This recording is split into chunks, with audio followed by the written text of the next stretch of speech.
ni Zulaika kasi she might have suffered a heart attack kasi yung pain sa likod pag too severe pag ang heart attack kasi kan the symptom kan start sa yung masakit masyado tapos nagsusuka ka. Heart attack yan. Hindi kumakain.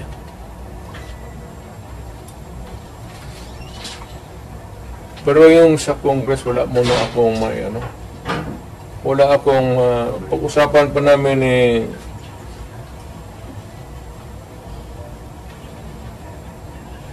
how not to, pinag-usapan namin ngayon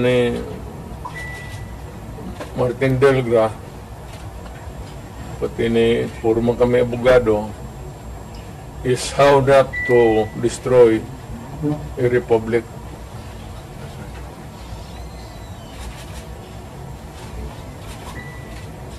So, we can entertain question, pero hindi ako muna makialam doon.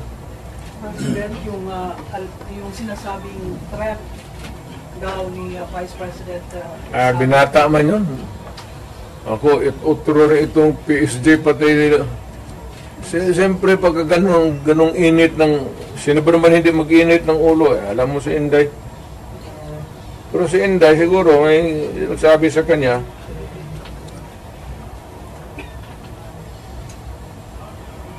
so, who is feisty, you or Inday? ano? Sino mas isog sa inyo? Ikaw o si Inday? Hindi mo ako isog, yung lang mag-movement ang isog.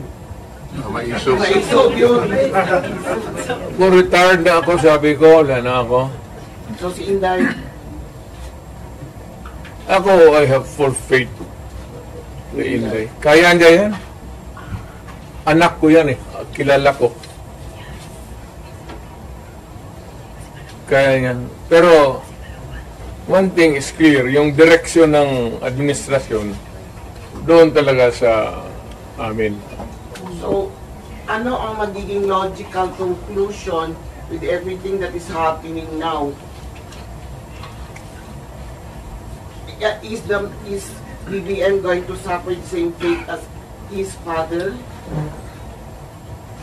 I do not, that remains to be seen.